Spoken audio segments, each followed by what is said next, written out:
Hey guys, it's Tyler, and today we are going to be setting up Security Onion. Um, I have the initial install done on this VM instance of Security Onion version 2.3.300. The reason being it took almost an hour to run through the install scripts. I have not configured it yet though. We're going to be doing that today. And then after that, I've got a couple of VMs that I'm going to be using to attempt to access the web console or the web admin console. And then we're going to check, make sure there's traffic coming through. And from there, we should have our working standalone Security Onion instance. Now, as far as how I got here, I started by building a new virtual machine. I'm going to leave it as typical. I don't need to do nothing fancy with it. I'm going to install the OS later because Security Onion is going to sit on top of Ubuntu, a 64-bit version of Ubuntu. I named mine Secure Layer, but you can name the VM whatever you want. You can call it Security Onion, Secure Onion in my case. I'm saving it to my E drive, just because my C drive has very limited space. From there, you're going to want a minimum of 200 gigabytes storage due to logs taking up a ton of space. Whenever I was setting up originally, I was pulling probably 10,000-15,000 logs a day, and that was just 3 computers talking back and forth to each other, no outside traffic, so it can get pretty big real quick. You're also going to want to store that disk as a single file. That's just a Security Onion thing. They recommend it whenever you're doing your configurations, so it's the way to go. From here, we're going to hit next. So 200 gig, we're going to want to customize hardware. You're going to want a minimum of 12 gigabytes of storage for this instance, so that's going to be about right there. 12.1, good enough. I'm going to set mine up to have 8 processors. You could get away with 4, but the more you can give it, the better it's going to run. You're going to want to add an additional NIC here, and then both of these I'm setting to VMnet 8, which is the VLAN that these 3 machines are on. That way they can talk to it and you can access the console from it. Other thing you would need to do is go into new CD DVD and then click use ISO image file and then 2.3.300 because that's the version we're using. I also have a 2.4.60 version that I could have used, but a little less resource intensive to roll back a patch to the 2.3.300. So that's what I ended up doing. From here, user set, that's set. We can close out of here. From here, you would hit finish. You can see here updated to what we set. But you'll hit finish. It's going to build that out. You'll power it on. And then from there, it's going to run some install scripts depending on your machine. Take anywhere from 15 minutes to an hour. Mine took almost an hour running this on an older machine, so it took a hot minute. From there, it's going to prompt you to set up a user. In this case, I've already done that as well. I'm at the login screen, which runs right after that, so my user was SOAdmin. And then gonna run, I think I hit my caps lock button. Nope, we're good. And after logging in, it's immediately gonna kick you to the setup. So, would you like to continue? Yes. I'm going to be doing an install since I haven't actually set anything up, so I don't need to configure network yet. So install, I'm doing a standalone because I just have these 4 machines together. if you're running a bigger distro, for example, like an enterprise network or a large business, maybe not necessarily something enterprise, but just a large organization, you would want to run distributed. That way you can set up more efficiently run nodes to pull traffic and parse traffic a little more effectively for that larger volume of stuff coming in.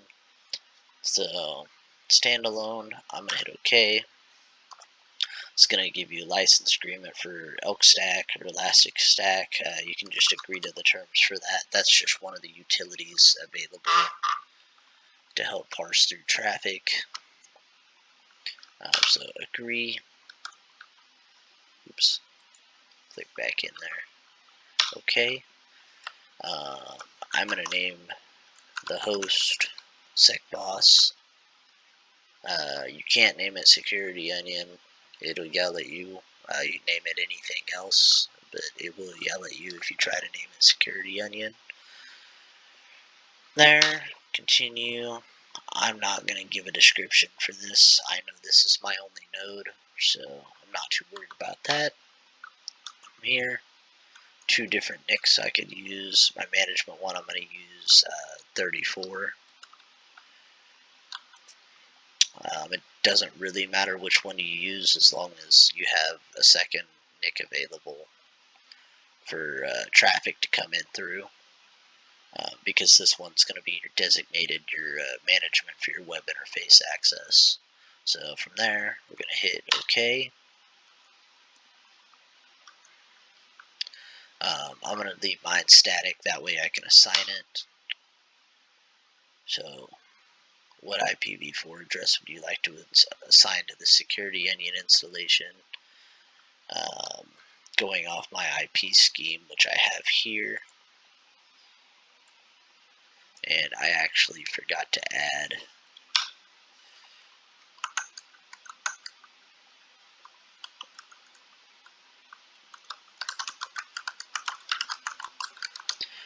my default gateway. Whenever I wrote these up earlier, I went onto these 3 boxes and I pulled that information down. But use anything but these. I'm going to set this to the .4.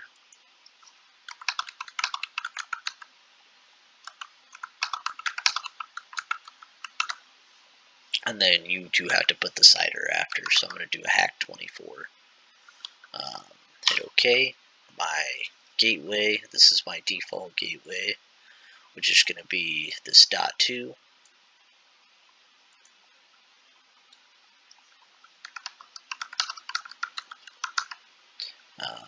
Going to hit tab, hit enter. DNS servers, I'm just going to leave these default because I don't have a specific DNS server. So continue, and then I'm going to leave it as a local domain again, because I don't have a big network to keep track of. If I were to expand later, I can always adjust this if needed. So we're going to hit OK. Setup's going to start here. It's going to run for a little bit here. I'm just going to leave mine standard. The reason being, as already mentioned, I don't have a big network to worry about, and then this VM is going to be piggybacking off of this machine's NIC anyhow, so it doesn't really matter too much. In an ideal world, you would want this air gapped, especially if you're in, for example, like a secure facility using this, or secure area where you don't want just anybody accessing the admin console or the actual, in this case VM, but the actual Security Onion instance. You'd want to air gap that to kind of help with that. But I'm going to leave mine standard, and then it's going to run for a minute, and then we will continue.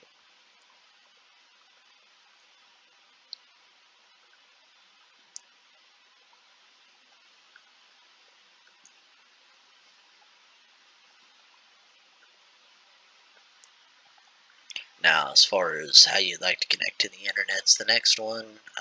I don't have a separate server set up to push stuff through, so I'm going to leave this direct as well. And then it's going to run through, it's going to try to configure all this for us. This is going to take a while.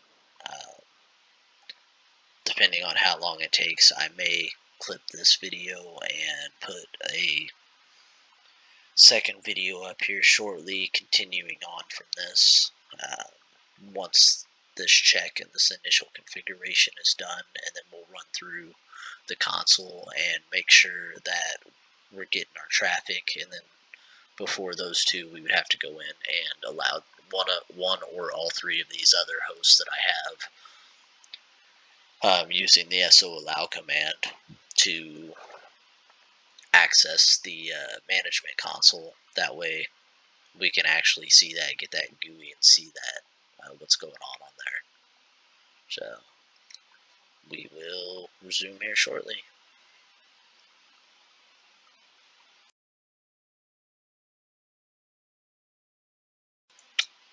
As an aside, actually forgot that I had to do this, but you do have to assign the NIC that you don't use for the admin channel as a monitor interface. So this is just the other NIC I did in my initial setup.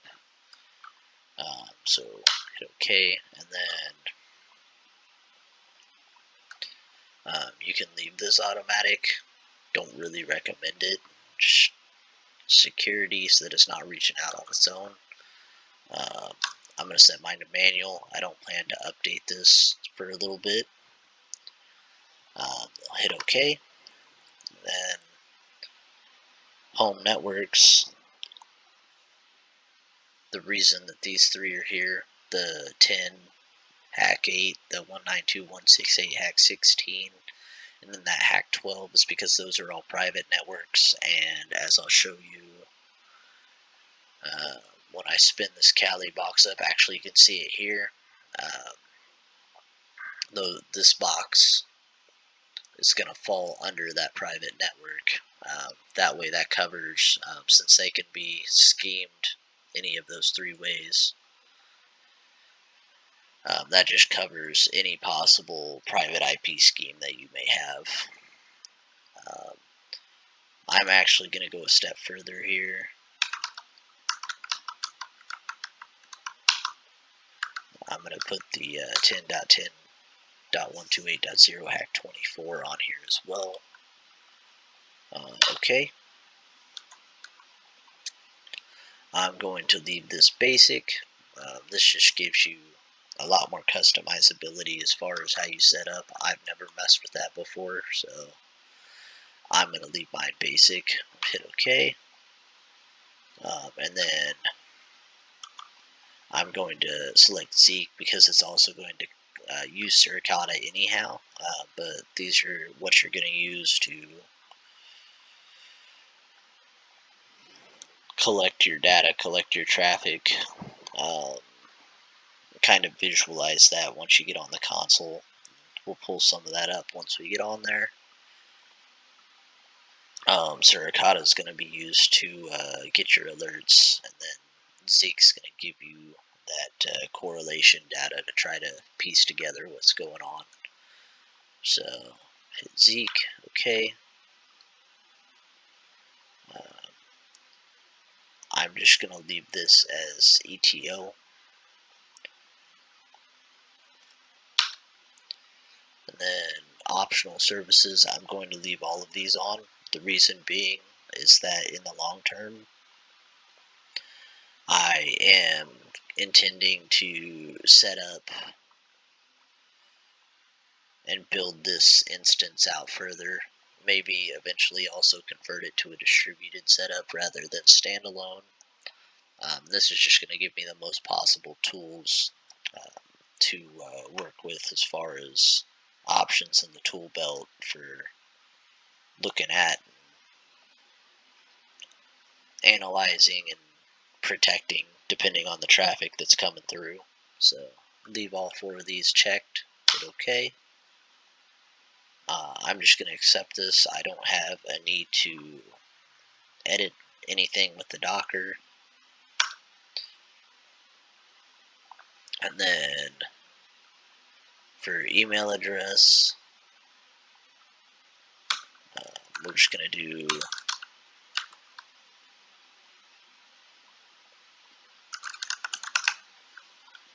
shouldn't be an issue, but I'm going to put soadmin@gmail.com.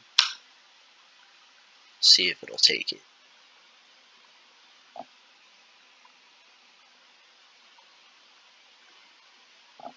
And then for password,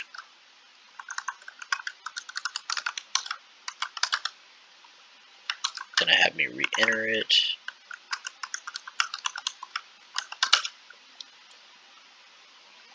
And then from here, I'm going to be using an IP address to access the web interface. That way I can just go onto one of these other machines, put that IP address in after I run the SOAllow command on this machine. Once we're done with setup, to allow that host to access that IP.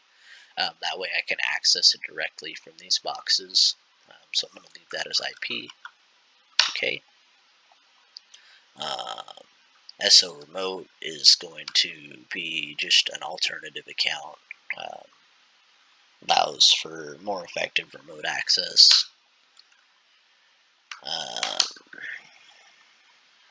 We're just going to set that one similar but not the same.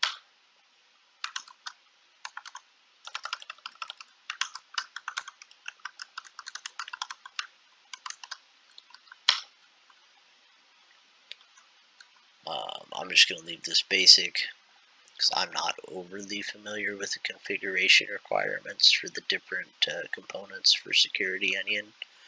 I'm going to hit OK. I'm going to leave the Zeek and Suricata process. I'm going to leave the Zeek and Suricata process as default. For the time being, with this being standalone, since I don't have a lot of machines to keep track of. And these, all 4 of these machines running off of my system time for my actual physical box. I'm not going to configure an NTP server at this time. However, if I had more machines, or like I say, was on a bigger network, I would want to do that. That way, my logs coming from different devices would match up timestamp wise. You would have standardization to keep track of what's going on where and exactly when. So I'm gonna select no, and then I'm going to leave it as node basic. I'm not going to do any configuration to this node. Hit OK,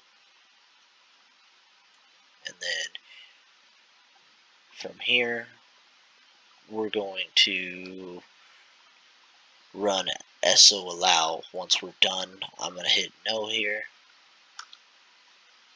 and then I believe this is going to run from here. There may be 1 or 2 things we have to do, but this is going to run for a little bit, and then once it's done, we'll go in and run SOAllow on our individual hosts up here. So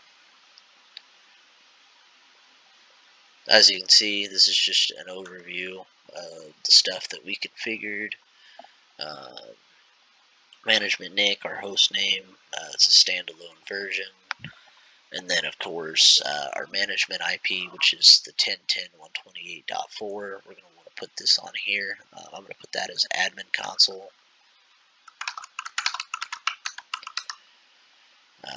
The actual Security Onion client, we can get that later, but not too worried about it.